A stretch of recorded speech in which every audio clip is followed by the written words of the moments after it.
I would like to take a look at this reaction. So go ahead and write this reaction out. It is balanced. I want you to identify, I'll tell you what, why don't you assign the oxidation states of each atom and then tell me who's oxidized and who's reduced. And we're going to look at this reaction to talk about our first battery. So I want you to assign the oxidation states for zinc and copper on both sides. And then tell me who's oxidized, who's reduced. Go ahead.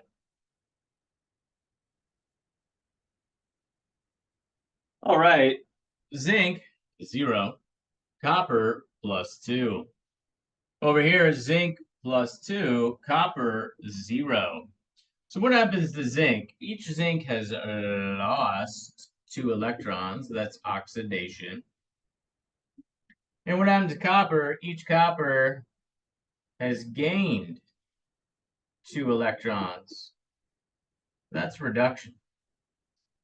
Here's the basics of how a battery works. Okay, and the fancy word for battery is galvanic cell. The basics for how a battery works is essentially you separate the oxidation half reaction from the copper half reaction, the reduction half reaction. So imagine the oxidation half reaction happening in one beaker and the reduction half reaction happening in another beaker. So what we would have to have happen is the zinc is solid, but it's dissolving into aqueous zinc.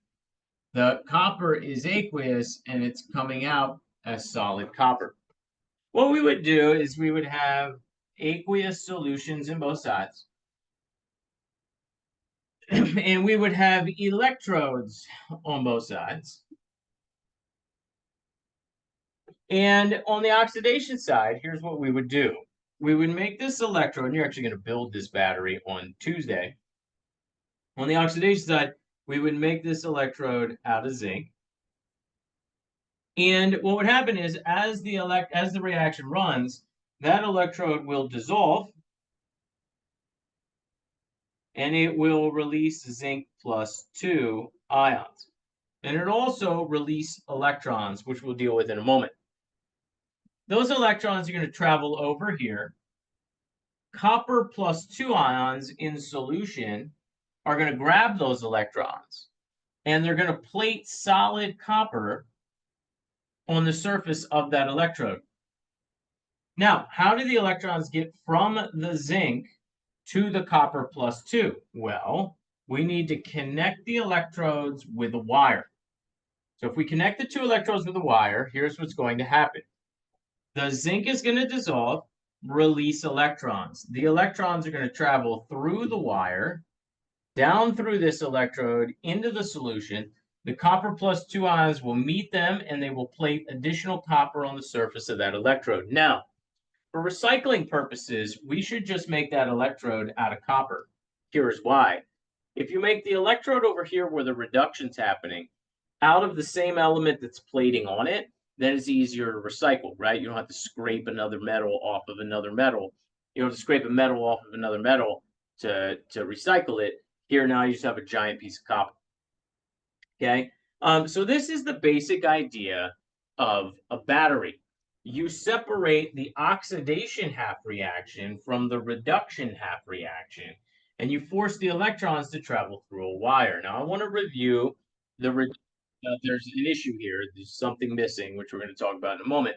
But I want to review I want to review that oxidizing agent, reducing agent terminology. Remember, since zinc gets oxidized, we call the zinc right here, we call that the reducing agent. It's an agent of reduction. And since the copper +2 gets reduced, we call that the oxidizing agent. The basic idea of a battery is this. You separate the reducing agent from the oxidizing agent, and you force electrons to travel through a wire to get from the reducing agent to the oxidizing agent. That's the basic idea of a battery. Now, there is a problem. If you hook this up, and we will hook this up on Tuesday, If you hook this up, this battery is not going to run, will not run. Why not? Because a separation of charges is going to occur. Think about it. If electrons go from here to here, if electrons are leaving this beaker would become positively charged. And if the electrons are coming over to this beaker would become negatively charged. And that's called static electricity, right? When you have a charge that is stuck on something, static, it's not moving, that's static electricity. Static charge, very unstable. You know this. In the winter, you walk across the carpet, you build up a couple extra electrons. As soon as you touch something grounded, you get shocked. Okay, static charge is not stable. Okay, so that static charge that builds up prevents the battery from running. And in order to prevent that separation of charges from happening and to build up a static charge, we need to add something called a salt bridge. So literally, you draw a bridge, and inside this bridge is a salt. Now, salt is a generic term for ionic compound. The salt that we traditionally use is potassium nitrate. So potassium nitrate has nitrate ions and potassium ions. Here's how the salt bridge prevents a separation of charges from occurring. When a positive charge would start to build up, the negative ion from the salt would travel over into here, and it would cancel that charge out. You'd think positive charge would build up, but if we bring a negative ion, an anion over here, that will cancel that charge out, and now this side stays neutral.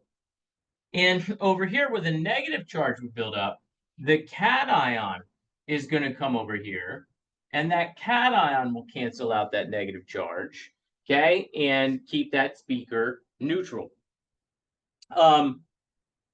In fact, the parts of a battery get their name from this. The side of the battery where the anion from the salt bridge comes to that side is called the anode, right? Anions come over here, the anode. And the side of the battery where the cation travels to, that is called the cathode. Now, some people choose not to think about it. They would rather just memorize where oxidation happens, that's the anode, and where reduction happens, that's the cathode. Now, I have to warn you, if you guys are going to take electronics or physics, where you have to talk about batteries, physics does this completely backwards. Okay, not to get off on a huge side tangent here. Traditionally, chemists and physicists, though, we get along really, really well. The only time you are ever going to see a chemist and physicist fight is if you say, hey, guys, where's the anode and where's the cathode in this battery? If you want to start a fight between a chemist and physicist, ask them which is the anode, which is the cathode. They're going to define it backwards, and then they're going to start yelling at each other. Okay? I had no idea where the physicists were coming from until I was forced to teach physics. Okay? Now I like it. It's okay. I like chemistry better, but it's okay. Change of pace. Let me tell you, and this is one I usually like physicists, but here they are dead wrong here, folks. Physicists define electricity as the movement of positive charge, which is downright stupid. And the reason they do that is when Ben Franklin got zapped with that like lightning bolt. I always thought that story was made up. You know the story where Ben Franklin goes out with the kite and the key, and and he flies the kite and he gets struck by lightning. I just thought that's like George Washington and the cherry tree. That never happened. But apparently Ben Franklin really did do that, and he really did almost die. And when he came to, he thought that he had gotten zapped by positive charge. And Ben Franklin, it's literally his fault. I hate Ben Franklin. Ben Franklin wrote up in this paper that electricity was the movement of positive charge. And that's still how physicists define electricity, even though they know it's wrong. Electricity is the movement of electrons. Okay? It's just so stupid. So physicists, when they draw a battery, they say, yeah, electrons go from here to here. But if protons were to move, which they don't, then the protons would go from here to here. It's just so stupid, like so stupid. So I am so sorry for you. If you have to take a physics class where you draw batteries, everything is going to be inversed, and your physicist is not going to listen. Your physics teacher is not going to listen to reason. So you can blame Ben Franklin when that happens. But if you look up the definition of current, okay, electrical current is technically defined as the movement of positive charge, and that's why everything is backwards. So if you look on a battery, you know, like the positive and negative on like a AA battery, it's actually the positive is actually negative and the negative is actually positive, but physicists are stupid when it comes to electricity for some reason. So anyway.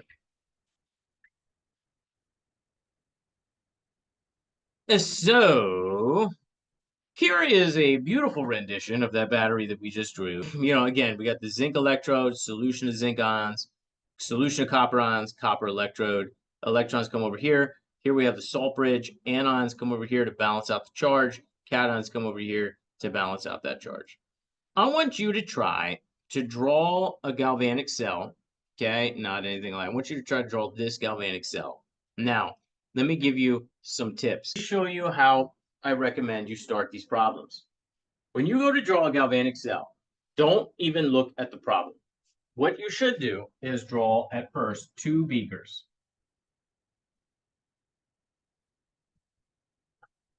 You should put some water in each of those beakers. You should put an electrode in each of these beakers. You should connect those electrodes with a wire. You should put a salt bridge in here because a battery will not run without a salt bridge. You should put potassium nitrate in that salt bridge.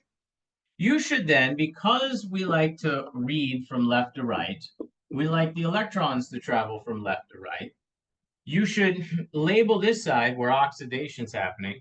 You should label that the anode, and you should label that the cathode. You can do all of this without even looking at the problem. And now the problem is as simple as this. You need to figure out what's being oxidized. So what do you label the electrode and the solution here? And then you need to figure out what's being reduced. What do you put in the solution here? And what do you label the electrode?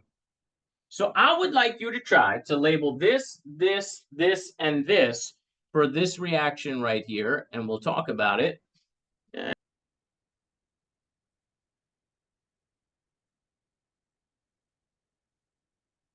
All right, guys, here we go. The magnesium is going from 0 to +2. The magnesium is being oxidized. You should build this electrode out of magnesium, and it will dissolve and produce magnesium +2 ions. That will then release electrons that come over here and get picked up by iron +2 ions. And then they plate on the surface of this as iron. So the smart thing to do would just be to make that electrode out of iron. Now, there's way more to do here. Okay, we got to talk a little bit about cell notation. We got to talk about how to predict voltages using standard reduction potentials, which